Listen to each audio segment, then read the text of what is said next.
दोस्तों, भारत इंडिया के अंदर जो जो टॉप स्कीम है वो सारी इधर है। आप देखिएगा, कोई ऐसी स्कीम नहीं है जो कि अपने उसको छोड़ दिए हैं। आप हर स्कीम का आनंद ले पाएंगे और जैसे जैसे इन्वेस्टमेंट करेंगे वैसे वैसे उसमें रिटर्न बढ़ती जाएगी। ऐसा एक फाइनेंशियल डॉक्टर भी आपको दिखाऊंगा जो आपका हाथ पकड़ेगा एक सखा की तरह। और आप भी जो है अपने इस प्यारे चैनल को सब्सक्राइब जो नहीं किए हैं वो कर लेवें और आगे इसके साथ जुड़े रहें, बने रहें और आगे अपना इन्वेस्टमेंट का मजा लेते रहें।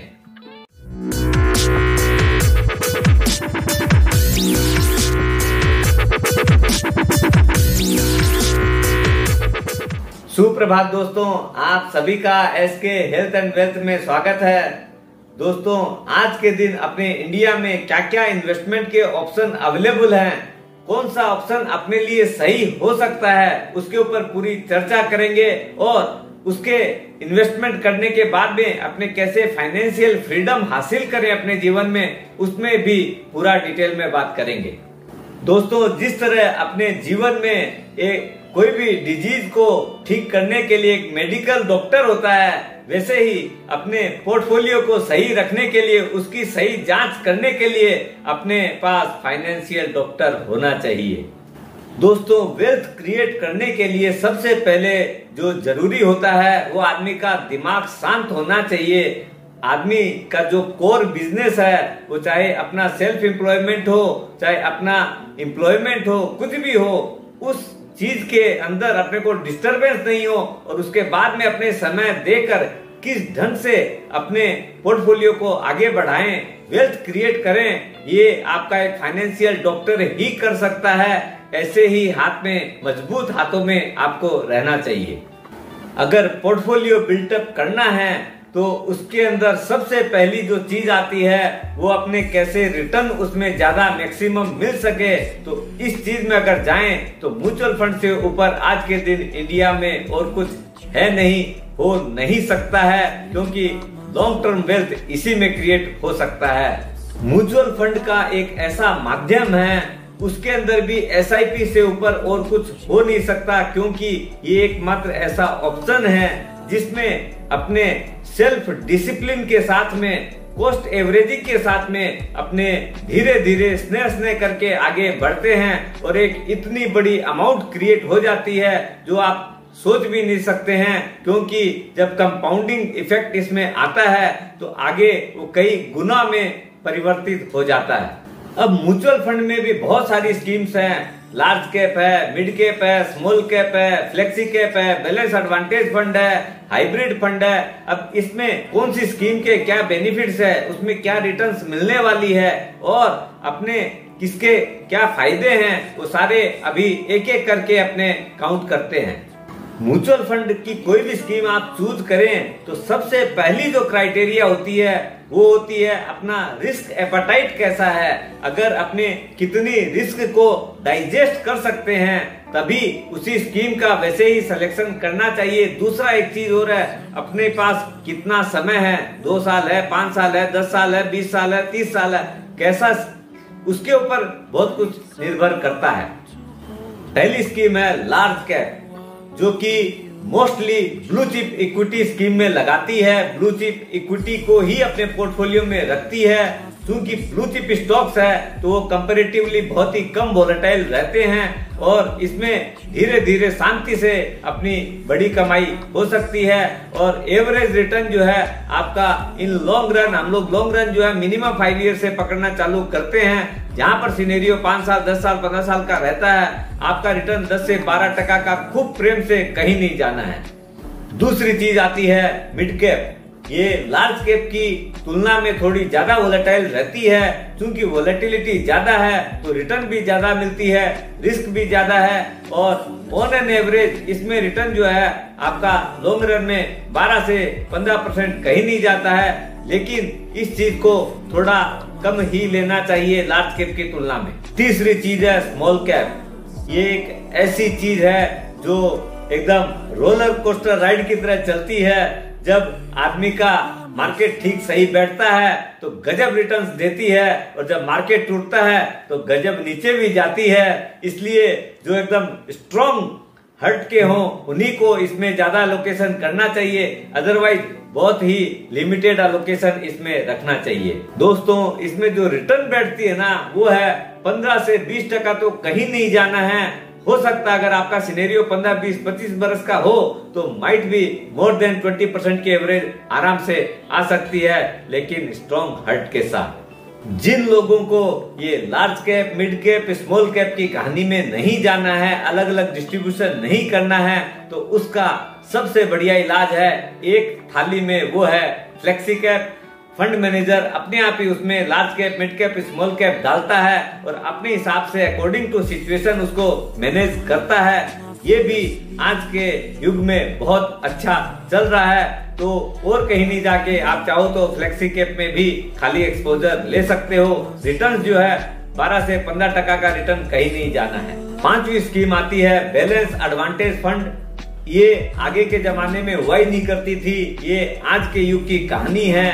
इसके अंदर क्या है, आपका फंड मैनेजर जो है 0 से लेके 100% इक्विटी और 0 से लेके 100% डेट में भी कन्वर्ट कर सकता है। ये जो फ्लेक्सिबिलिटी जो फंड मैनेजर को मिलती है, तो जब जब उसको फंड मैनेजर को लगता है कि अभी पी रेशियो बहुत हाई हो गया है तो वो इक्विटी से निकलता है और डेट में एंट्री लेता है या डेट का एक्सपोजर बढ़ाते रहता है। और ये वाइस वर्सा है, अगर जो उसको लगता है कि मार्केट अब रीजनेबल वैल्यूएशन पे आ रहा है तो धीरे धीरे अपना इक्विटी एलोकेशन बढ़ाता है। इसमें आदमी का ये समझ लो एफडी का बहुत बड़ा सब्स्टिट्यूट है। इसमें रिटर्न आपको कंपैरेटिवली इक्विटी की तुलना में काफी कम मिलती है, 8 से 10% ही मिलेगी, लेकिन बहुत शांति के साथ मिलेगी। नेक्स्ट स्कीम है हाइब्रिड फंड, उसको आगे बैलेंस फंड बोलते थे। इसमें 65% इक्विटी है, 35% करीब डेट रहता है। इससे क्या है, आपको इक्विटी का भी मजा आता है और डेट की उसके अंदर बैलेंसिंग रहती है। इससे क्या एडवांटेज मिलती है कि अपने को इक्विटी का जायका भी मिलता है और डेट में जो सेफ्टी नेट मिलता है। तो क्या है, ओवरऑल इसकी रिटर्न जो है ना औरों की तुलना में प्योर इक्विटी से कम रहती है, लेकिन डेट से बहुत ज्यादा आती है। एनीवे 10 से 12% की रिटर्न कहीं नहीं जाती है। और ये भी एक चीज आपको बता दूं, इसमें सबसे बड़ा एडवांटेज टैक्स बेनिफिट का है। एफडी के अंदर आपकी पूरी इनकम 30% टैक्स स्लैब में आती है, लेकिन इसमें चूंकि 65% इक्विटी की है तो आपको लॉन्ग टर्म कैपिटल गेन का और शॉर्ट टर्म कैपिटल गेन का बेनिफिट मिलता है। वो सिर्फ लॉन्ग टर्म 10% और शॉर्ट टर्म 15% है। वेयर हो सकता है अगर 30% के टैक्स ब्रैकेट में हैं तो उसकी तुलना में आपकी और बड़ी इनकम क्रिएट हो जाती है, क्योंकि आपका पोस्ट टैक्स रिटर्न ज्यादा अच्छी बैठती है। Last but not least is ELSS equity linked saving scheme. अपने 80C के बहुत सारे टैक्स के अपने पास स्कीम्स हैं, लेकिन ELSS उसमें सबसे ज्यादा स्कोर करती है। उसमें 2-3 चीजें यूनिक है। पहली बात तो एक तो क्या है, इसमें खाली लॉक इन पीरियड सिर्फ 3 साल का ही है। दूसरा एक और चीज जो है, रिटर्न जो है ना आपकी कहीं भी 12% के तो नीचे आनी नहीं है, क्योंकि फंड मैनेजर को आपका फंड 3 साल के लिए मिलता है तो वो इसमें अच्छी कॉल लेता है। ऐसे भी आपका ओवरऑल देखेंगे ना तो ELSS 80C के अंदर हाईएस्ट रेटिंग में 5 स्टार रेटिंग में रहता है। म्यूचुअल फंड हर चीज में हाई स्कोर करता है। उसमें एंट्री भी इजी है, एग्जिट भी इजी है, और ट्रांसपेरेंसी तो आज के दिन इंडिया में उसके अंदर जितनी है कोई भी इंस्ट्रूमेंट में नहीं है। और रिटर्न तो लाजवाब है ही, उसका कोई दूसरा तोड़ ही नहीं है। दूसरी महत्वपूर्ण चीज होती है लाइफ रिस्क। आदमी को LIC जरूर रखनी चाहिए, a must for each and every one portfolio. लेकिन ये बड़ा ही दुर्भाग्य का विषय है कि आदमी इसको पुश प्रोडक्ट मानता है, आदमी अपनी इच्छा से खरीदता ही नहीं है और लोग इसको ऑब्लिगेटरी भी मानते हैं। लाइफ रिस्क की अगर बात करें तो सबसे पहला कोई चीज ध्यान में आती है तो वो आती है टर्म प्लान। ये एक ऐसा प्लान जिसमें मैच्योरिटी बेनिफिट 0 रहता है, लेकिन इसकी कवरेज बहुत तगड़ी है। जो लोग यंग हैं उन लोग के लिए वो फैमिली के एकमात्र हो सकता है ब्रेड विनर हो। अगर वो कोई कारण से वो चला जाता है तो पूरी फैमिली रुइंड हो सकती है। इसलिए टर्म प्लान जरूर रखना चाहिए, लेकिन सबसे बड़ी चीज है कितने साल का करना चाहिए, ये एक बहुत बड़ा क्वेश्चन मार्क रहता है। ये मैं अक्सर फेस करता हूं। इसमें दो चीजें हैं। पहली चीज जो है, आदमी का बच्चा जब तक सेल्फ डिपेंडेंट नहीं हो जाए तब तक की रिस्क कवरेज जरूर लेनी चाहिए, क्यों कि आपके ऊपर डिपेंडेंट हैं, इसलिए रखनी चाहिए। और दूसरा जो आता है, या फिर सीधा 99 ईयर का लेना चाहिए, जो आजकल कई कंपनियों में अवेलेबल है, जिसका क्लेम होने की चांसेस भी 99% है। नॉमिनी को 100% समझ लीजिए रुपया मिलना ही है। अब आता है दूसरा सबसे पॉपुलर प्लान, वो है एंडोमेंट प्लान, जिसके अंदर अपने को इन्वेस्टमेंट भी है और रिस्क कवरेज भी है। एक कॉम्बो प्लान है।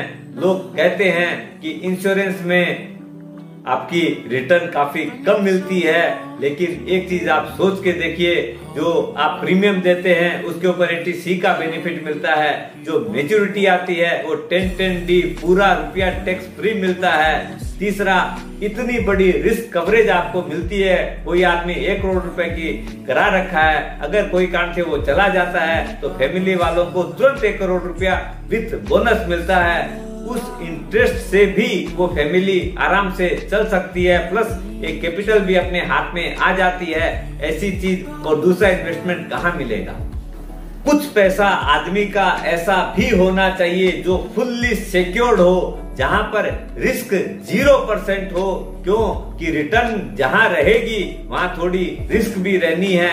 यहाँ रिटर्न कम है तो रिस्क भी नहीं है। इस कैटेगरी में आज के दिन समझ लीजिए जीवन लाभ है, जीवन उमंग है, जीवन आनंद है। ये 3 टॉप कैटेगरी के प्लान हैं। तीनों की अलग अलग एडवांटेजेस है। आदमी को अपनी चॉइस के अनुसार लेना चाहिए, लेकिन they are really very very good plan. इस सीरीज में तीसरा नाम आता है मनी बैक प्लान। ये भी अनदर यूनिक प्लान है, जिसके अंदर आपको पीरियोडिकली एकदम फिक्स अमाउंट भी मिलती है, गारंटेड अमाउंट मिलती है। मैच्योरिटी पे sum assured, balance sum assured और प्लस बोनस मिलता है। अब ये जो पीरियोडिकली रुपया आता है उसकी क्या क्या एडवांटेजेस है, उसकी पूरी डिटेल देता हूँ। समझ लीजिए आपने एक मनी बैक प्लान 50 लाख रुपया का लिया, जिसका 20 साल का पीरियड है। हर 5 साल पे आपको 20% ऑफ द सम एश्योर्ड यानी 10 लाख रुपया करके फिक्स गारंटेड मिलेगा। वो भी टैक्स फ्री रुपया रहता है, क्योंकि ये सर्वाइवल बेनिफिट बोल के LIC देती है। तो 20 साल आपका 20 साल के अंदर जब पहले 5 साल के ऊपर 20% करके मिला, 60% मिल गया 15 साल में। 20वें साल में आपको 40% जो सम एश्योर्ड है यानी 20 लाख रुपया प्लस उसका जो 20 साल का बोनस है, वो सारा रुपया आपको टैक्स फ्री आपके हाथ में आता है। ये जो मनी बैक का और एक जो एडवांटेज है वो क्या है, ये जो 5 साल पे जो रुपया आता है ना, उस टाइम में जो भी काम रहते हैं एक बड़े रुपया के साथ में अपने वो काम कर सकते हैं। एक इसके अंदर क्या है, ये नहीं है कि कोविड पीरियड में भी हर व्यक्ति को पैसा मिला है, एकदम टाइम टू टाइम मिला है। इससे क्या होता है, आप उसकी प्लानिंग कर सकते हैं कि मेरे को इस डेट में रुपया मिलना है, तो कोई भी खर्चा उस दिन आया तो आराम से निकाल लिया। अगर कोई कारण से अपने को रुपया की रिक्वायरमेंट नहीं रही तो अपने उस रुपया को इन्वेस्टमेंट कर सकते हैं। इसकी और एक डिस्टिंक्ट एडवांटेज बताता हूँ। आज सपोज करो 20 साल का टर्म था, कोई आदमी 12वें साल में एक्सपायर हो गया, उसकी डेथ हो गई, तो आज क्या है 12वें साल तक उसके पास 2 इंस्टॉलमेंट आ चुकी थी 10-10 लाख रुपया की, 20 लाख रुपया। लेकिन वो जब 12वें साल में अगर उसकी डेथ हुई तो उसका सम एश्योर्ड 50 लाख रुपया, तो 50 लाख रुपया उसकी सम एश्योर्ड पूरी मिलेगी उसको, प्लस 50 लाख के ऊपर ही उसका पूरा बोनस 12 साल का उसको मिलेगा। और जो 20 लाख रुपया आ चुके हैं वो डिडक्ट नहीं होता है। ये एक इसकी डिस्टिंक्ट एडवांटेज है। दोस्तों, मनी बैक प्लान बिजनेसमैन लोगों के लिए तो ये समझ लो संजीवनी बूटी जैसा काम करता है। क्यों, ये जो रुपया आता है उन लोग के हाथ में एकदम मतलब ब्रह्मास्त्र की तरह काम करता है। बाद में आता है चाइल्ड प्लान। ये जो चिल्ड्रन प्लान आता है ना, ये एक ऐसी चीज है, ये मत समझिएगा ये सिर्फ खाली मोहवंश करते हैं। इसकी भी एक बहुत बड़ी प्लानिंग है।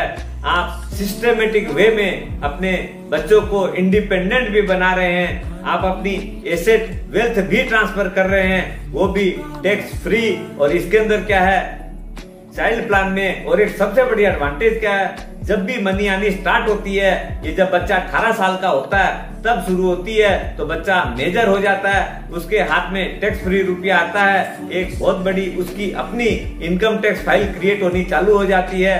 तीसरा, वो जो पैसा आया उस टाइम में बच्चा एचएस पास करता है तो हायर एजुकेशन में वो पैसा बहुत काम में लगता है। मैंने देखा है बहुत सारे बच्चे एचएस करते ही एमबीए या उस साइड में निकल जाते हैं, तो उस टाइम में बहुत बड़ा रुपया चाहिए रहता है। और ये इसके अंदर क्या है, चिल्ड्रन प्लान में एवरी ईयर आपके पास रुपया आता है, तो जैसे जैसे फीस का पैसा लगता है वैसे वैसे आप उसका प्लानिंग कर रखे हैं, रुपया आता है, खर्चा होता रहता है, आपको उसकी टेंशन एक साथ में नहीं आती है। इसके अंदर एक राइडर ऐसा मिलता है, वो है PWB प्रीमियम वेवर बेनिफिट। इसके अंदर एक ऐसा राइडर है जो कि एकदम मतलब आप सोचेंगे कि एक पेरेंट को उससे बढ़िया चीज और क्या मिल सकती है। आपने जो सपना देखा, मेरा बच्चा जब एचएस पास करेगा, उसके बाद में ऐसे पढ़ाई करेगा, उसके बाद में बच्चे की शादी होगी, तो सारी प्लानिंग जो है आपकी, अगर कोई कारण से अगर पेरेंट की डेथ हो जाती है, गार्जियन चला जाता है इस दुनिया से, लेकिन पॉलिसी वैसी की वैसी ही चलती है। उसके अंदर सबसे बड़ी बात है, अपने आप में जो प्रीमियम वेवर बेनिफिट यानी प्रीमियम इमीडिएटली उसकी बंद हो जाती है, आगे उसको देने का उसको झंझट नहीं है, और जो आपने सपना देखा था वैसे वैसे ही मनी बैक मिलेगी, सम एश्योर्ड विथ बोनस, उस मेच्योरिटी पे डेट पे उसको मिलेगा, एक भी रुपया उसमें माइनस नहीं होगा। इससे बड़ी चीज और क्या चाहिए। पेंशन प्लान, पेंशन प्लान एक ऐसी चीज है, जब आदमी रिटायर हो जाता है तो उसको सिर्फ खर्चे के लिए रुपया चाहिए रहता है, आदमी की अर्निंग बंद हो जाती है, तो ऐसा प्लान जब आदमी वर्किंग रहता है उस वक्त ही करा लेना चाहिए, जिससे अपने लाइफ की सेकेंड इनिंग में कहीं भी कोई फुल स्टॉप कोमा की जगह ही नहीं रहे। इंश्योरेंस कंपनी ही एकमात्र ऐसी जगह है जहां आपको 99 ईयर का एक प्लान दे सकती है, और उनकी भरोसा भी आप कर सकते हैं, क्योंकि LIC गवर्नमेंट ऑफ इंडिया की है, उन्हीं का एक प्लान है जीवन शांति, जो 99 ईयर की गारंटेड पेंशन देता है। एक डेफर्ड प्लान है, आदमी आप 45 वर्ष के, एक एग्जाम्पल के तौर पे 45-50 वर्ष का एक व्यक्ति है, आज के दिन अगर उसकी पेंशन शुरू करो तो रेट समझ लो 6% के आसपास आती है, लेकिन अगर वही बंदा जब 60 साल का होता है, मतलब समझ लो उसका जो वेटिंग पीरियड है 10 साल 15 साल जो होता है, तो उसकी रिटर्न जो है 11% प्लस हो जाती है। इसमें सबसे बड़ी ब्यूटी क्या है, आपकी गारंटेड हो गई, जब 11% से प्लस की जब रिटर्न आनी चालू होती है 60 वर्ष के बाद में, आज इंटरेस्ट रेट भले ही 2% हो जाए, लेकिन आपको 11% की रेट से जब तक आप जिएंगे या 99 ईयर्स तक आपको उसकी गारंटेड पेंशन मिलती रहेगी। आप हैं और आपका पैसा जो है वो आपके नॉमिनी को मिलना ही है पेंशन का। आप मजा लीजिए, प्रिंसिपल का मजा नॉमिनी लेगा। एक चीज और आपको बताता हूँ, अगर पुराने लोग याद करेंगे, जीवन धारा बोल के एक स्कीम थी, पहले उसमें 18% था, बाद में 16% इंटरेस्ट था। आज भी मेरे हाथ की क्यों भी पॉलिसी है जिसमें जीवन धारा में लोगों को 16-18% का इंटरेस्ट मिल रहा है। आज वो लोग याद करते हैं, बोले वाह बेटा सुभाष की पॉलिसी बना के दी कि आज भी हमको कहीं कोई टेंशन नहीं है कि मेरा खर्चा कैसे चलेगा।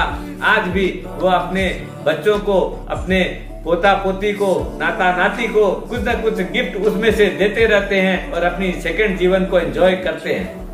आगे वाली स्कीम है प्राइम मिनिस्टर व्यय वंदन योजना। हालांकि एक LIC का पार्ट नहीं था, लेकिन गवर्नमेंट ने LIC को इसकी रेस्पॉन्सिबिलिटी दी है। गवर्नमेंट ने सीनियर सिटीजन लोगों का इंटरेस्ट देखते हुए इसको एकदम उन लोग की मतलब तकलीफ नहीं हो, इसके लिए उन्होंने इसमें रेट ऑफ इंटरेस्ट भी ज्यादा रखी है। 7.4% की गारंटेड रिटर्न है, वो भी मंथली की। अगर ईयरली लेते हैं तो 7.66% आप इसमें इंटरेस्ट पा सकते हो। 10 साल की स्कीम है, मैक्सिमम 15 लाख रुपया लगा सकते हैं। एक ऐसी स्कीम है जिसको कि हर सीनियर सिटीजन को इसका बेनिफिट जरूर लेना चाहिए। आप हैं, आपकी वाइफ है, तो 15-30 लाख रुपया के ऊपर अगर आपको इंटरेस्ट मिलता है तो आप सोच सकते हैं मोटा मोटी आपके पास 2.25 लाख रुपया आता है, तो आराम से दाल रोटी खूब प्रेम से चल सकती है। कहीं कोई टेंशन की चीज नहीं है, गवर्नमेंट आपके लिए बहुत सोचती है। Last but not list is ULIP. It is the combo plan of mutual fund and insurance, इसीलिए यूनिट लिंक्ड इंश्योरेंस प्लान। इसके अंदर क्या है, आपको यूनिट का भी मजा मिलता है और इंश्योरेंस का भी मजा मिलता है। आपकी रिटर्न्स भी इसमें गजब मिलती है। आपका एलोकेशन चार्ज भी आजकल बहुत कम कर दिया है। स्विचिंग ऑफ फंड भी अलाउ कर रख दिया है गवर्नमेंट ने, इसलिए क्या है 4 स्विचिंग कर सकते हैं। आपको जब भी लगे मार्केट बहुत तेज हो गया है तो आप डेट में आ सकते हैं। जब आपको लगता है कि नहीं काफी हो गया तो आप वापिस से स्विच कर सकते हैं, बैलेंस में रख सकते हैं। जैसे आपका मर्जी आए वैसा कर सकते हैं। 80C का बेनिफिट आपको मिलता ही है, 80D का भी बेनिफिट मिलता है। सॉरी 80D नहीं, आपको 10D का बेनिफिट मिलता है।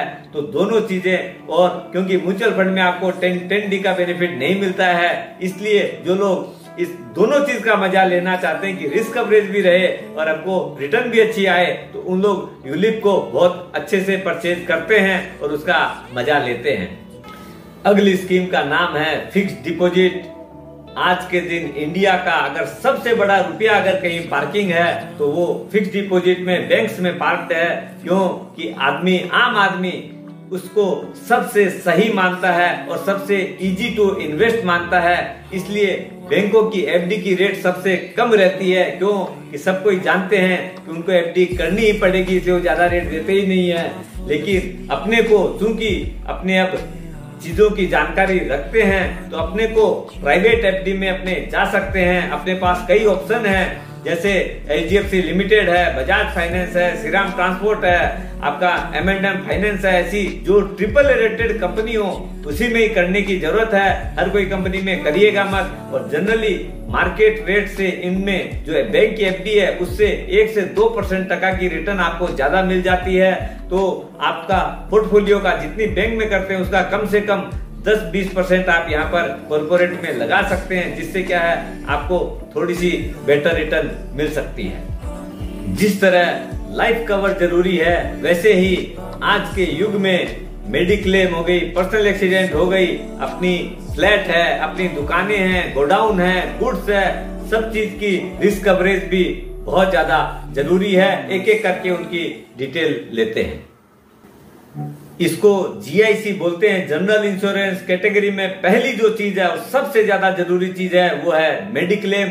आज के दिन जो पोल्यूशन है, अपने चेंजिंग लाइफस्टाइल है, आज की जो मॉडर्न लाइफस्टाइल है, इसकी वजह से आदमी बहुत अस्वस्थ रहता है। क्यों? ये चेंजिंग माहौल की वजह से शरीर उतना एडजस्ट कर नहीं पाता है और आदमी की लाइफस्टाइल ऐसे भी जो उनका खान पान है, उनकी जो डेली की हैबिट्स है, फूड हैबिट्स है, वो इतनी खराब हो चुकी है। उसकी वजह से क्या है आदमी बीमार बहुत ज्यादा रहने लगा है। आज के दिन आप देखते होंगे शुगर है, ब्लड प्रेशर है, कोलेस्ट्रॉल है, आपका हार्ट अटैक वाली बीमारी है, कैंसर है, ये सब आम बात हो गई है।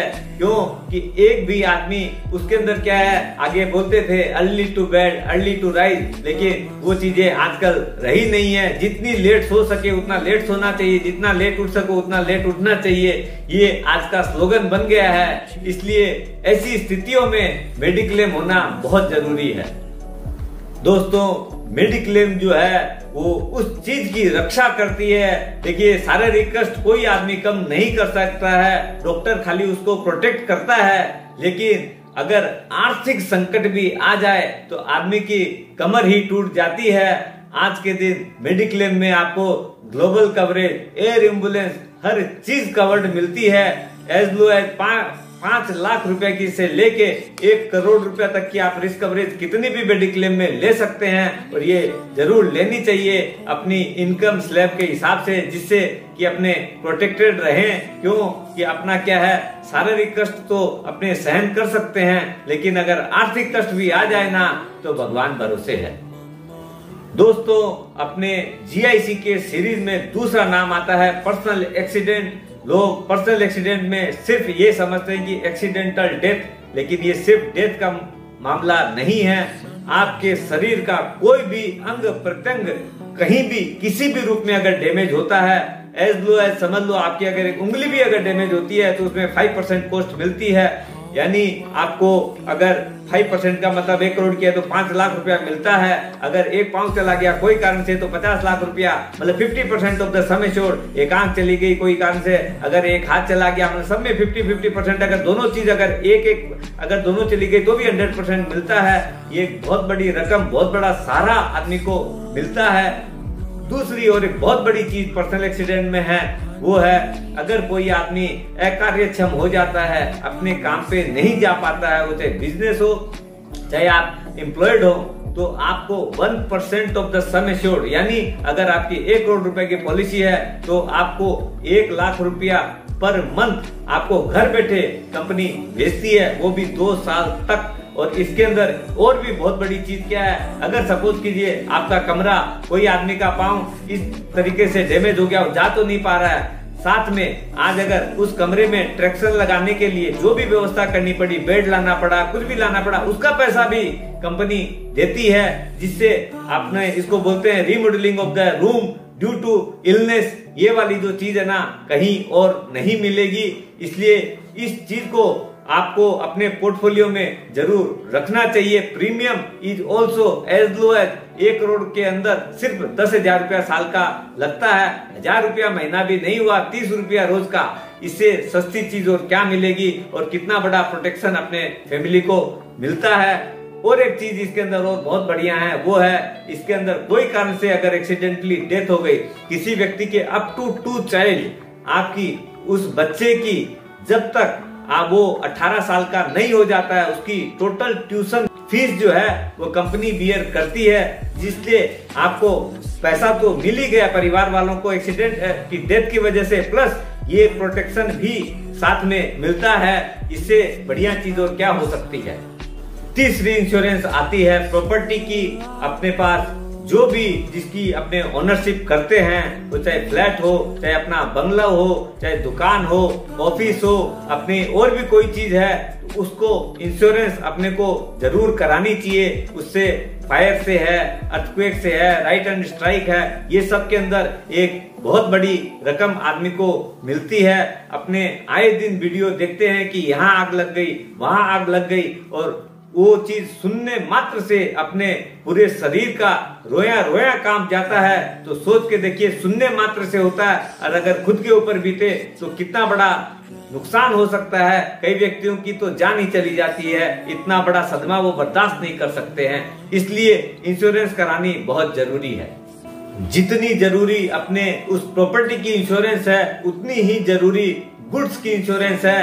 अपने जो गुड्स अपने इन ट्रांजिट में भेजते हैं, आज अपने कलकत्ता से बेंगलोर भेज रहे हैं कि राजस्थान भेज रहे हैं कि कहीं भी भेजते हैं, तो उसकी भी रिस्क कवरेज बहुत जरूरी है।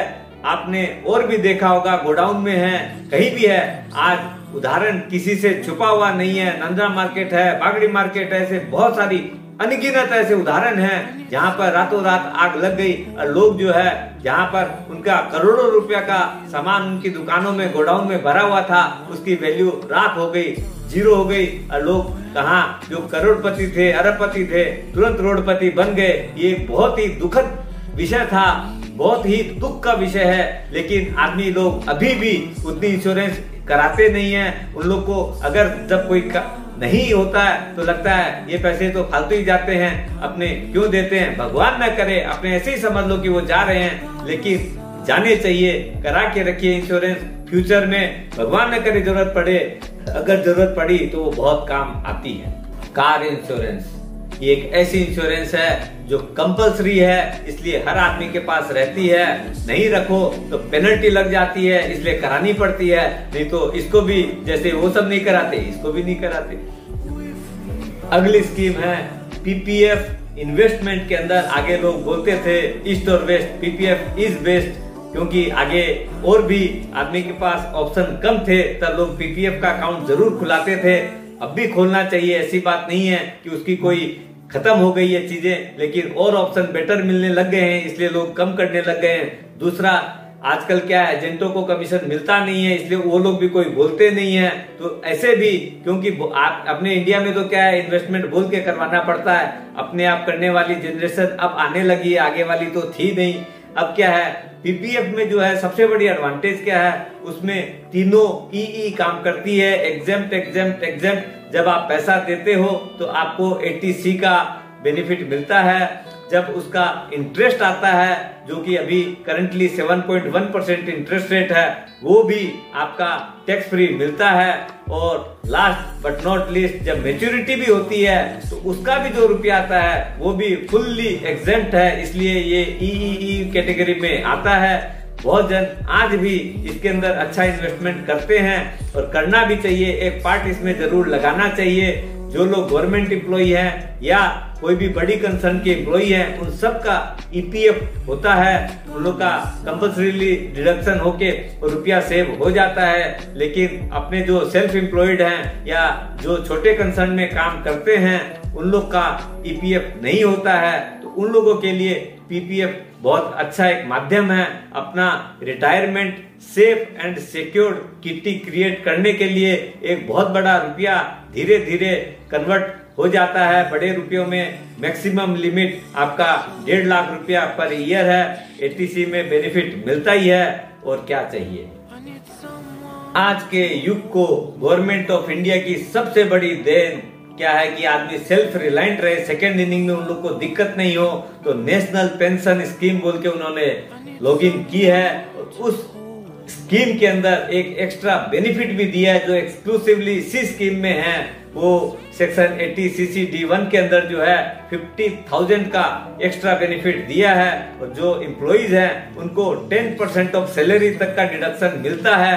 आप सोच के देखिए कितना बड़ा बेनिफिट इसके अंदर गवर्नमेंट दे रही है, जिससे आदमी जब रिटायर हो तो उसके ऊपर ऐसा नहीं हो कि मेरे पास कोई सेविंग ही नहीं है या मैं कैसे अपना खर्चा चलाऊं, मैं अपने बच्चों के ऊपर ही डिपेंडेंट हूँ। जिनके बच्चे नहीं है वो कहाँ जाएं। इसके लिए गवर्नमेंट ने इसको और लिक्विडिटी जिस दिन लॉन्च की थी उससे धीरे धीरे और लिक्विडिटी करती जा रही है।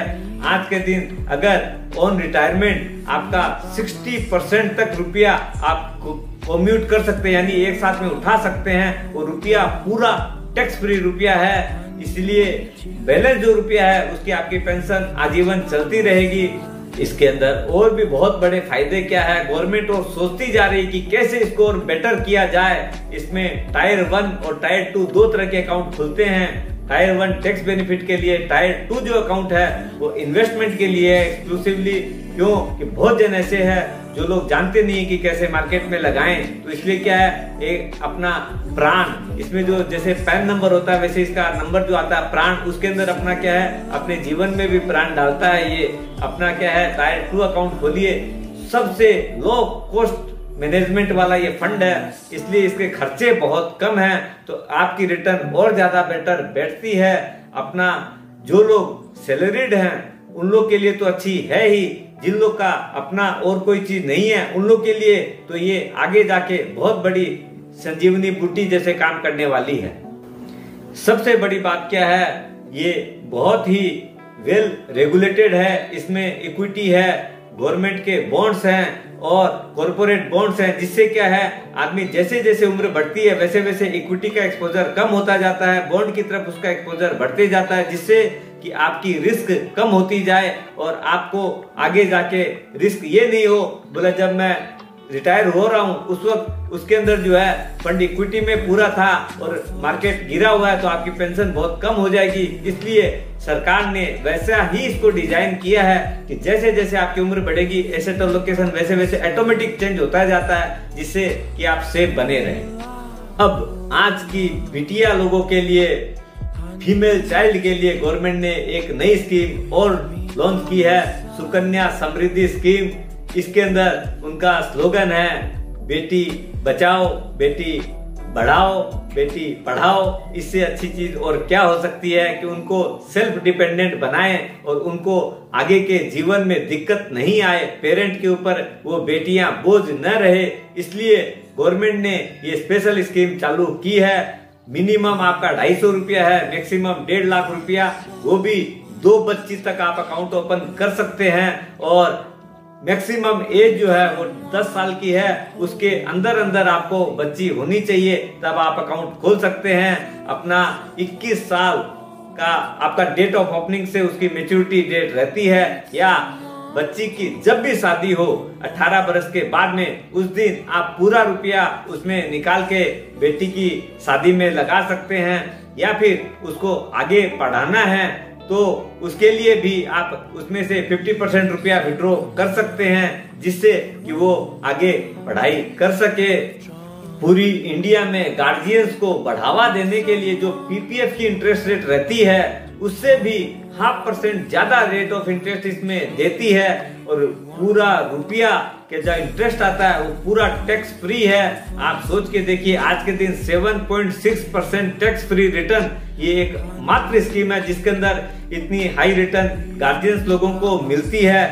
गवर्नमेंट ये चाहती है कि हर बच्ची सुरक्षित रहे, हर बच्ची आगे बढ़े और पढ़े। आजकल बैंकों में भी अकाउंट खुलने लग गया है। ऑनलाइन आप जाएंगे तो आप देखेंगे 10 मिनट के अंदर जो है ना आपका अकाउंट खुल गया है, और ये आई पर्सनली रिकमेंड हर बच्ची को ये अकाउंट खोल के देना चाहिए, जिससे उसको भी उसके नाम में रहता है। जब बच्ची 18 साल के पहले उसमें रुपया निकलते नहीं है तो उसके बाद में जब वो मेजर हो जाती है तो उसको खुद को भी फीलिंग आती है ये मेरे अपने पैसे हैं, इससे मैं अपना जीवन का निर्माण अच्छे से करूंगी, ये कॉन्फिडेंस उसको मिलता है।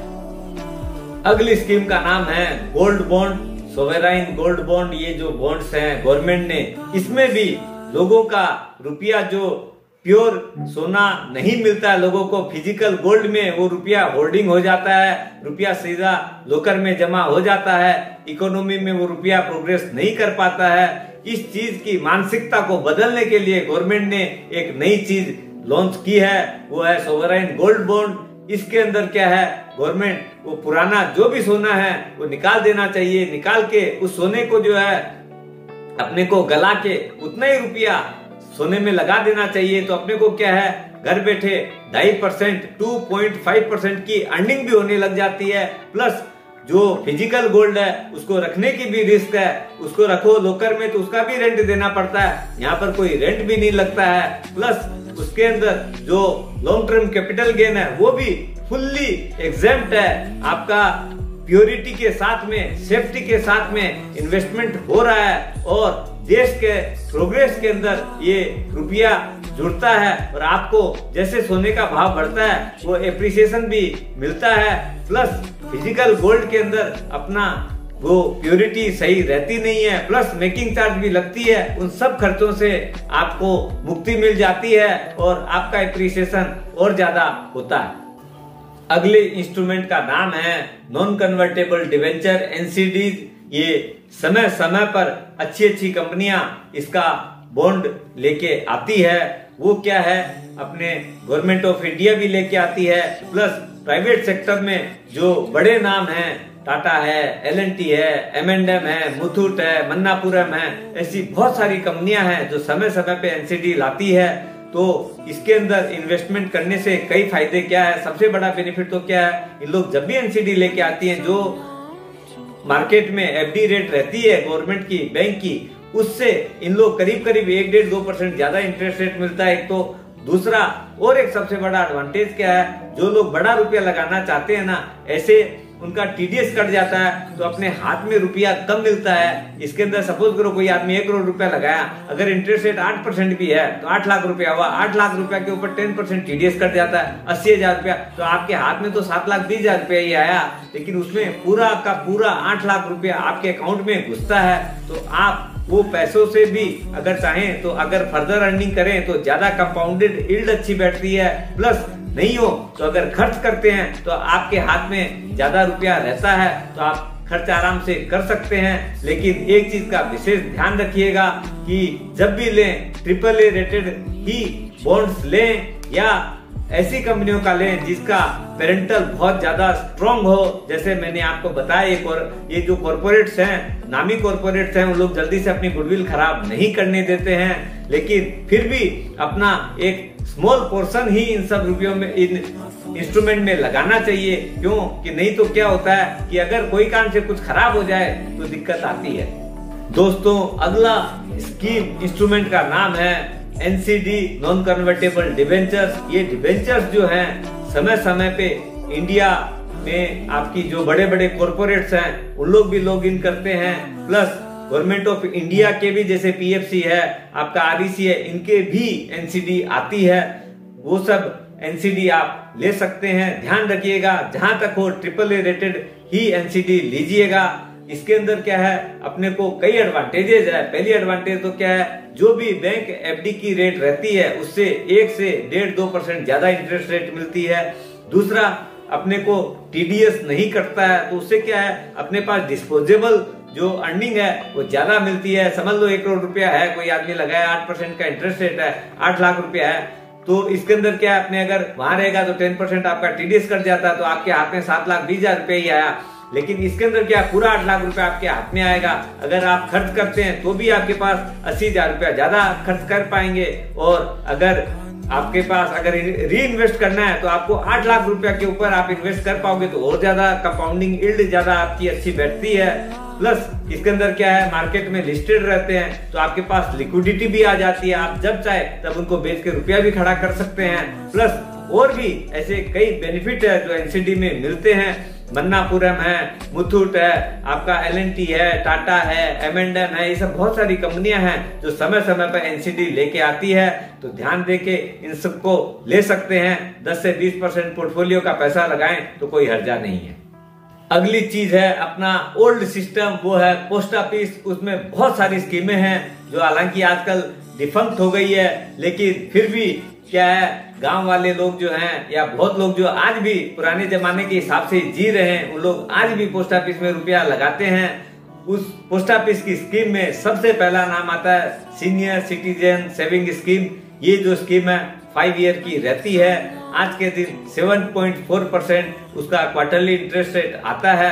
80C में भी इसका टैक्स बेनिफिट मिलता है। सीनियर सिटीजन को ये भी गवर्नमेंट का एक बहुत बड़ा वरदान है, जो उन लोग जो है उनको एक अच्छी रेवेन्यू देने के लिए कर रखी है। एक सब्सिडाइज्ड स्कीम है, समझ लीजिए।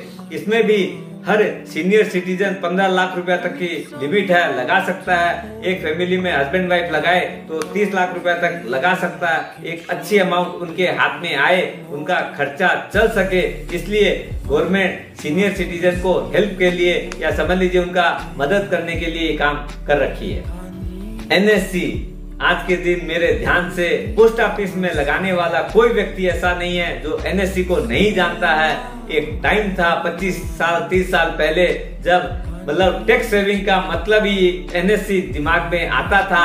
लोग 25 मार्च से लेकर 31 मार्च तक खाली एक ही चीज ढूंढते थे, बोला एनएससी में लगाना है और टैक्स बेनिफिट लेना है। आदमी पोस्ट ऑफिस में लाइन इतनी जबरदस्त रहती थी उस टाइम में, क्यों कि अपने तो ऐसे भी लेट लतीफ लोग हैं, लास्ट में जग के उठते थे। हालांकि अब आजकल ये बातें नहीं रही है, ऑनलाइन होने लग गई है। आज के बच्चे भी बहुत समझदार हो गए हैं, उन लोग खूब आसानी से खूब प्रेम से पहले कर लेते हैं। एनएससी जो है आपको 6.8% इंटरेस्ट रेट है। जो लोग एकदम सिक्योर्ड में जाना चाहें उसके लिए बहुत ही अच्छा इंस्ट्रूमेंट है। आज भी एटीसी का बेनिफिट मिलता है, इंटरेस्ट के ऊपर भी एटीसी का बेनिफिट मिलता है, इसलिए एक मजबूत स्कीम है। किसान विकास पत्र, एक ऐसा पत्र जो लोग इसको एफडी के नाम से भी जानते हैं, अपना आज के दिन 124 महीना में डबल करता है। फिर भी लोगों को लगता है डबल तो हो ही जा रहा है, क्या है, रुपया रखो और अपना भूल जाओ और आगे जाके पैसे अपने को सेफ एंड सिक्योर डबल मिल जाएंगे। अगली स्कीम है MIS, मंथली इनकम स्कीम। कोई जमाने में इसमें 14% इंटरेस्ट रेट मंथली मिला करती थी और 10% बोनस भी मिलता था। लेकिन अब ये स्कीम जो है 5 साल की है, अभी इंटरेस्ट रेट 6.6% मंथली मिलता है। आजकल सिंगल लिमिट 4.5 लाख की है और जॉइंट 9 लाख रुपया की है। आज भी बहुत सारे लोग जो इधर उधर नहीं जाना चाहते हैं, सेफ्टी में रहना चाहते हैं, उन लोग आज भी MIS करते हैं और उन लोग सेफली 6.6% को भी अच्छा मानते हैं। फिर भी बैंक एफडी से तो ज्यादा ही मिलता है इंटरेस्ट। रिकरिंग डिपॉजिट जो है पोस्ट ऑफिस में भी होती है, 5 साल की है, 5.5% इंटरेस्ट रेट मिलती है। आज भी बहुत सारे ऐसे एजेंट्स हैं जो आराम से मंथली लोगों का पैसा इकट्ठा करते हैं, पोस्ट ऑफिस में जमा करते हैं। एक बहुत बड़ा रुपया पोस्ट ऑफिस में जमा होता है। लोग इससे भी आज भी उसके अंदर जो है ना, जिन लोगों के पास और साधन नहीं है उन लोगों के लिए, गाँव में है, छोटे शहरों में है, आज भी बहुत अच्छा जरिया है रुपया इकट्ठा करने का। जैसे बैंक में एफडी होती है वैसे ही पोस्ट ऑफिस में भी एफडी होती है। उसको टीडी बोलते हैं, टर्म डिपॉजिट। 1 साल, 2 साल, 3 साल, 5 साल की 5.5 से लेके 6.6% तक का ब्याज उन लोग को मिलता है। तो लोग आज भी उसके अंदर क्या है, जिन लोग के पास साधन नहीं है उन लोग आज भी इसको अच्छा इंस्ट्रूमेंट मानते हैं और अच्छा काम होता है। दोस्तों, पोस्ट ऑफिस जो है आज के दिन भी सबसे सेफेस्ट एंड सिक्योर्ड लोग मानते हैं। भले वहाँ सर्विसिंग का बहुत बड़ा इश्यू रहता है, बहुत बार तो उसमें लाइन ही नहीं रहती है, सिस्टम ही नहीं रहता है, कभी आदमी नहीं रहता है, बहुत सारी दिक्कतें हैं। उसके बाद भी आदमी मजबूरी में वहाँ जाता है जिसके पास साधन नहीं है। अदरवाइज तो आज के दिन शहरों में तो पोस्ट ऑफिस खाली पड़े रहते हैं, कोई जाना ही नहीं चाहता। पुराने जमाने की एक सबसे अच्छी इन्वेस्टमेंट स्कीम हुआ करती थी तो वो होता था रियल एस्टेट।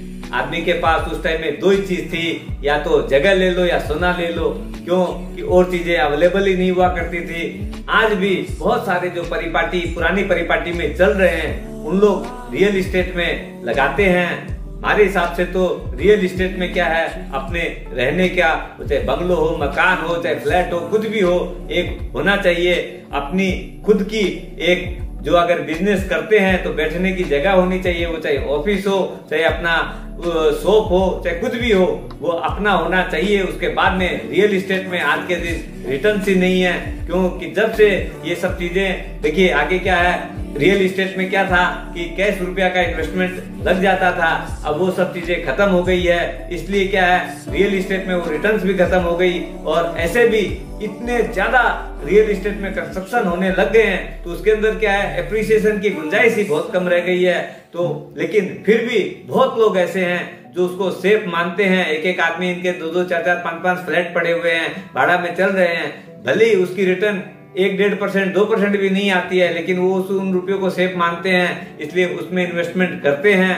लेकिन हो सकता है बहुत जन कमर्शियल प्रॉपर्टी ले रखे हैं, कोई जन जमीन ले रखा है बड़ी बड़ी कि भाई चलो ठीक है अपना सेफ धन है, पड़ा हुआ है, लेकिन क्या है आजकल संभालने की भी बहुत बड़ी समस्या है। लेकिन फिर भी लोग लगे हुए हैं रियल एस्टेट में, लेकिन रिटर्न्स नहीं है।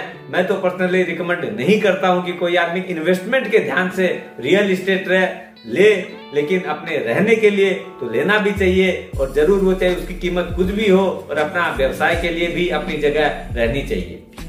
एक चीज और है, आगे क्या था, रियल एस्टेट में मेंटेनेंस कॉस्ट बहुत कम थी। आजकल क्या है, ये जो कॉम्प्लेक्स सिस्टम है या और है, वहां पर मेंटेनेंस कॉस्ट भी बहुत ज्यादा लगने लग गई है। तो इसलिए क्या है, और भी उसकी जो है पड़ता कम होने लग गई है। तो अपने ओवरऑल अगर आप देखेंगे ना, जब रिटर्न ऑन इन्वेस्टमेंट भी नहीं है, प्लस रिटर्न ऑन उसके जो इंटरेस्ट पोर्शन है वो 1-1.5% भी नहीं बैठता है ना, तो और भी तकलीफदायक सिचुएशन लगती है।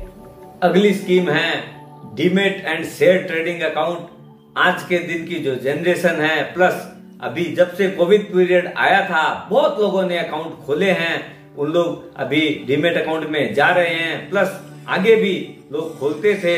लेकिन ये मत सोचिए कि जिसको शेयर ट्रेडिंग करनी है उसी के लिए डीमेट अकाउंट जरूरी है।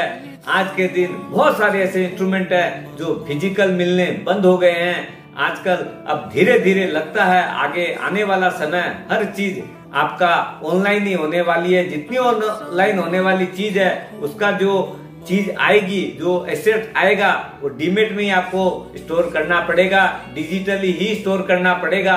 इसलिए डीमेट अकाउंट बहुत जरूरी है, हर व्यक्ति को जरूर खोलना चाहिए। बहुत ही नॉमिनल कॉस्ट पे खुल जाता है।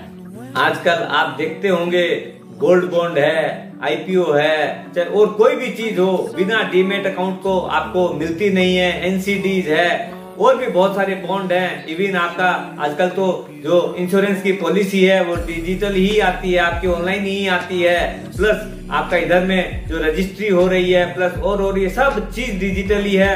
और गवर्नमेंट का ये पूरा ध्यान है कि आने वाले समय में हर चीज को डिजिटाइजेशन कर देना है, जिससे आदमी को खो जाने का खतरा ही खत्म हो जाए। आज के दिन आप देखिए, जिन लोग का आधार कार्ड है, आधार नंबर अगर आपके पास है, कार्ड खो भी गया दूसरा आ जाता है। क्यों कि आपका नंबर तो खोना नहीं है। उसके बाद में क्या है, डिजिटल रहता है। आप अपना ऑनलाइन जाइए, वापिस अप्लाई कर दीजिए, वापिस मिल जाएगा। कहीं कोई खतरा वाला कोई दूसरा आदमी मिसयूज कर नहीं सकता है। इसलिए दोस्तों, अपना डीमेट अकाउंट जरूर खुलवाइए। बहुत ही नॉमिनल कॉस्ट में मेंटेनेंस के ऊपर ये काम चालू रह सकता है। Last but not least is direct equity investment. जो लोग अपना कोई रिसर्च नहीं करना चाहते हैं, जो लोग पैसिव रहते हैं, जो लोगों को मगजमारी नहीं करनी है, जिन लोगों को समय नहीं देना है, वो लोग सब म्यूचुअल फंड वाले लोग हैं। जिन लोग को मजा चाहिए जीवन में तो वो तो इक्विटी में ही जाएंगे। जो इक्विटी का मजा है, जो आदमी लेता है वही आदमी जान सकता है। जैसे जो आदमी के हाथ में ग्लास रहता है, अंदर जाता है, वही आदमी समझ सकता है कि अंदर जाने के बाद में उसका क्या रंग बनता है। जो आदमी लेता ही नहीं है उसको क्या पता डायरेक्ट इक्विटी क्या होती है। डायरेक्ट इक्विटी में जो एडवेंचर है ना, वो आपको दुनिया में शायद जैसे जंगल सफारी में जो एडवेंचर मिलता है ना, वैसा ही एडवेंचर इसके अंदर है। आप देखेंगे जो वाइल्ड स्विंग्स आती है एक एक दिन में, बोले यार ये चीज सुबह तो अंडर सर्किट थी, सुबह बाद में शाम तक देखे तो ये बोला अपर सर्किट में आ गई, 20% नीचे 20% ऊपर, एक दिन में 40% का खेला, कभी 10% का खेला। ये जो एडवेंचर मिलता है एक एक वीक में आप देखेंगे 30-30, 40-40% का एप्रिसिएशन। महीना भर के अंदर देखे बोले यार इसका तो 100% हो गया, एक साल के अंदर देखे तो 300% बढ़ गई, 500% बढ़ गई। ये मजा लेकिन डायरेक्ट इक्विटी में मिल सकता है, दुनिया की कोई चीज में नहीं मिल सकता है। दोस्तों, डायरेक्ट इक्विटी का जो एडवेंचर है, जो आदमी इसका आनंद लेता है, इसको वर्ड्स में एक्सप्लेन हम नहीं कर सकते हैं। ये तो जो रसिया है उसको पूछने से वही बता पाएगा कि इसका मजा क्या है। इसमें जब ये जो अप एंड डाउन आते हैं ना, तो उसको जितने अप होता है उतना ही डाउन भी आता है, इसलिए बहुत संभल के खेलने की जरूरत है।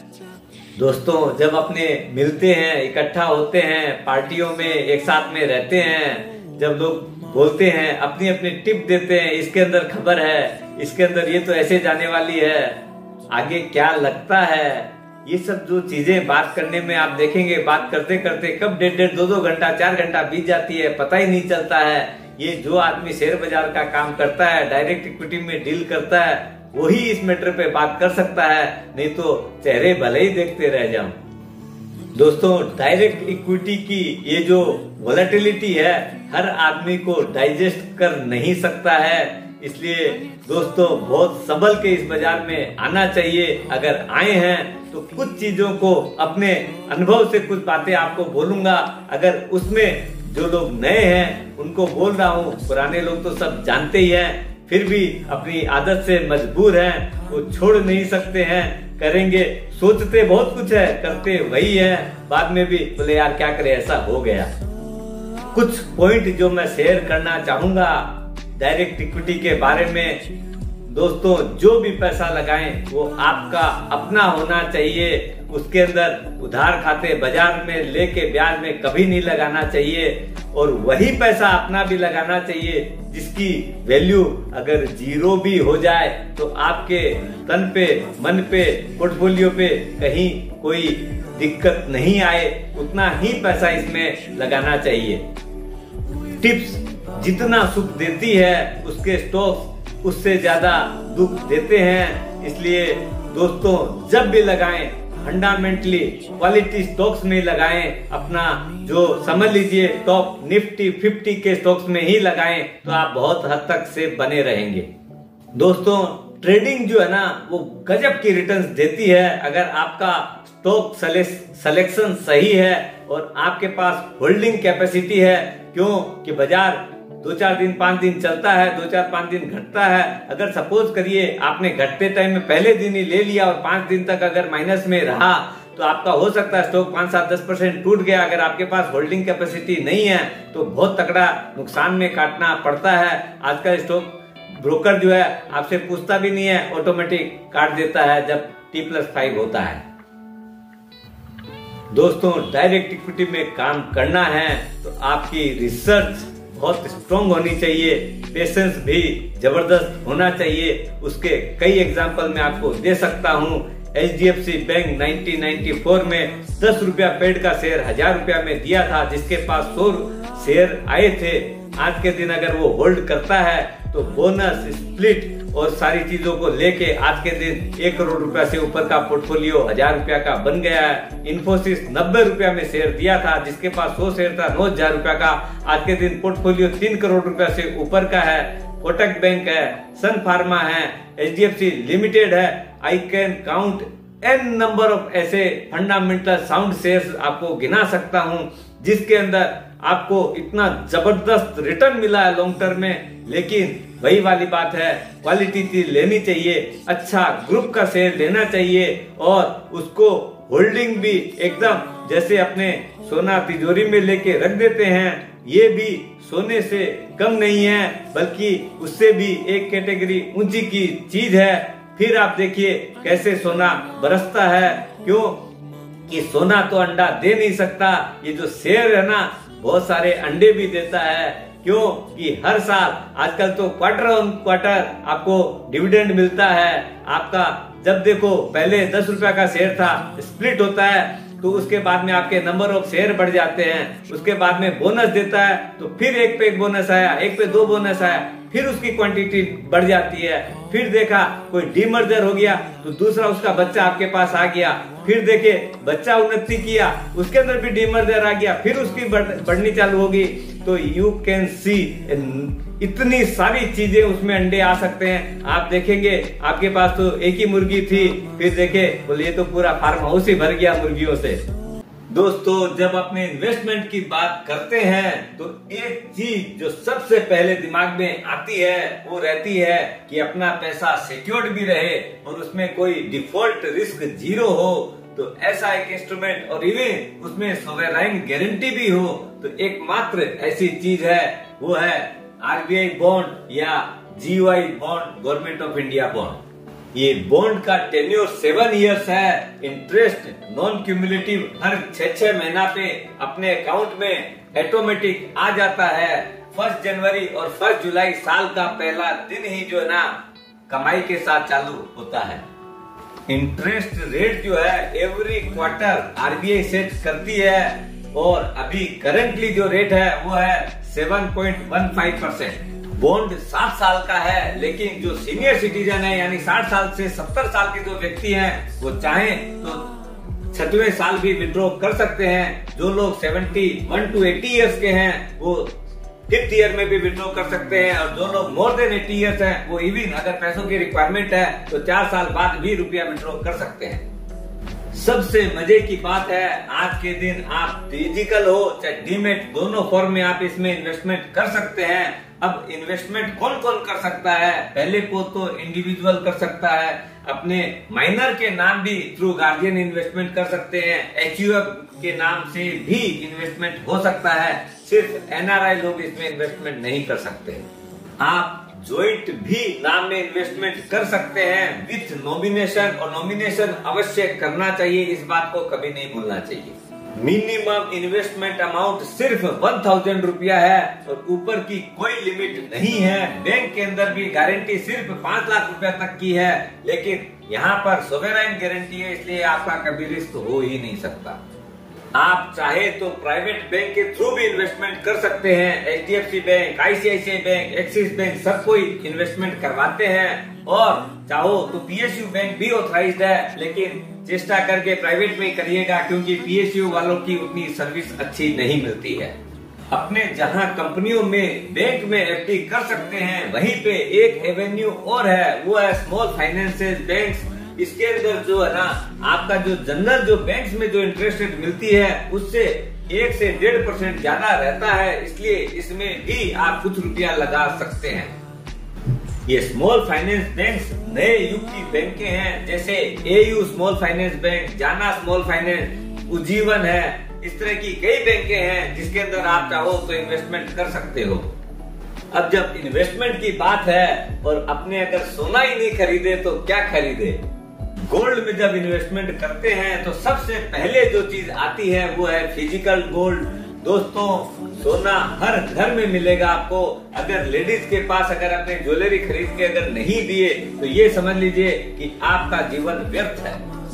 घर की जो लेडीज है वो जब सोना पहन के निकलती है, यानी जब वो ज्वेलरी पहन के निकलती है, तो ये समझ लीजिए कि अपना खुद का भी ऐड होता है, वो एक शोरूम की तरह काम करती है। अब आज की यंग जनरेशन जो और भी इफेक्टिव वे में इन्वेस्टमेंट करना चाहती है, तो उनके लिए सॉवरेन गोल्ड फंड वो सबसे उत्तम कैटेगरी का होता है। क्यों कि उसमें अपने को 2.5% इंटरेस्ट भी मिलता है हाफ ईयरली। जब भी गवर्नमेंट जनरली 3-4 बार साल में ये इश्यू करती है, आप वो बॉन्ड खरीद सकते हैं। उस टाइम में अपने को जो ऑनलाइन लेता है डीमेट अकाउंट में, उनको 50 रुपया पर ग्राम का छूट भी देती है गवर्नमेंट। तीसरा मेथड है आपका गोल्ड बीज, ये लिस्टेड भी है और एज लो एज आज के दिन खाली 42 रुपया करीब चलता है। तो आप नंबर ऑफ यूनिट्स कभी भी कितनी भी एक के मल्टीपल में खरीद सकते हैं। और बहुत जन तो एवरी थर्सडे का नियम बना रखे हैं, अपना SIP वे में खरीदते रहते हैं। और एक आसान तरीका है गोल्ड फंड्स। मैक्सिमम AMC लोग अपना गोल्ड फंड है उन लोग का, आप चाहो तो उसके अंदर लमसम भी लगा सकते हो, STP भी कर सकते हो और SIP तो एवरग्रीन है ही। तो दोस्तों, आप अगर गोल्ड में लगाना चाहें तो उसके भी बहुत सारे ऑप्शंस हैं, जो आपको सूट करे उसमें लीजिए, नहीं हो तो डिवाइड करके ले लीजिए। डायरेक्ट इक्विटी इन्वेस्टमेंट में कितना बड़ा पोर्टफोलियो क्रिएट हो सकता है, उसका मैं 2-3 आदमी का भी एग्जांपल देता हूँ। पहला नंबर आता है राकेश जी झुंझुनवाला का, दूसरा है राधा किशन दमानी जी का, और वॉरेन बफेट को कौन नहीं जानता है, जिन्होंने अरबों बिलियन डॉलर्स खाली शेयर इन्वेस्टमेंट करके किए हैं। इसलिए दोस्तों, शेयर बाजार में जितनी बड़ी कमाई है, इक्विटी में जितनी बड़ी कमाई है, कहीं और है ही नहीं। Stick to your basics. इतना सुंदर बड़ा रिटर्न आ सकता है, लेकिन बहुत ध्यान से। अपने तो रुपये की बात करते हैं, लेकिन आजकल आज के बच्चे, आज की जनरेशन जो है वो बात करती है क्रिप्टो की। अपने जो है आज के दिन फ्यूचर की अगर कोई करेंसी लोग बात कर रहे हैं तो वो होने वाली है क्रिप्टो। दोस्तों, इसमें जो उतार चढ़ाव, इसकी जो वॉलेटिलिटी है, इसमें जो चीज आगे होने वाली है बोलना, ये जो ब्लॉकचेन की जो है, क्योंकि वहां लिमिटेशन है, वहां छपने की भी कोई बात नहीं है, इसलिए इसके अंदर अब जैसे बिटकॉइन है, जिसने शुरू में अगर इन्वेस्टमेंट किया था तो आज के दिन उसका छप्पर फाड़ के रिटर्न आया है। कितना ही घट जाओ तब भी इतना जबरदस्त रिटर्न है उसके पास कि आप सोच नहीं सकते हैं। लेकिन दोस्तों, ये हृदय को थाम के काम करने वाली चीज है। थोड़ा थोड़ा ही लगाना है इसके अंदर, क्यों कि अपना मजा लेना हो तो हिसाब से ही लेना चाहिए। कहीं ऐसा नहीं हो कि बहुत बड़ा रिटर्न आने वाला है और बड़ा पैसा लगा दिया, कोई कारण से अगर गिर गया तो औंधे मुंह बल गिर जाएंगे, संभालने वाला कोई नहीं मिलेगा। इसलिए दोस्तों, बहुत संभल के काम करने की जरूरत है क्रिप्टो में। दोस्तों, गांव के लोग हो, शहर के लोग हो या मेट्रो सिटी के हो, कौन से ऐसे लोग हैं जिनकी अपने यहाँ पर इन्वेस्टमेंट करने की स्कीम नहीं जोड़ी है? जो लगाएगा वो पाएगा, ये हमारा वादा है। एक चीज और हमेशा की तरह आपको बोल सकता हूँ, आज तक बहुत आदमियों के कमेंट आए हैं, बहुत आदमियों के फोन आते हैं, इतने सारी बधाइयां मिलती है कि क्या आपने जो रास्ता दिखाया उससे हम लोग का जीवन संवर गया है। दोस्तों, अपना पोर्टफोलियो एक अच्छे फाइनेंशियल डॉक्टर के हाथ में दीजिएगा और फिर उसका मजा लीजिएगा। दोस्तों, कोई एंड नहीं है अपना इन्वेस्टमेंट, जिसके पास जितनी क्षमता है, जैसी उसकी श्रद्धा है, उसी हिसाब से आदमी को करना चाहिए। क्यों कि देखिए, आज 2 पक्षी हैं, एक कबूतर है और एक कौवा है। कबूतर जो है वो हमेशा खाली अच्छी चीज ही खाता है और थोड़ी सी ही खाता है। कौवा कुछ भी खा लेता है, उसके बाद भी उसके वो हजम हो जाता है। दोस्तों, स्वस्थ रहो, मस्त रहो और थोड़ा थोड़ा सब में इन्वेस्ट करो।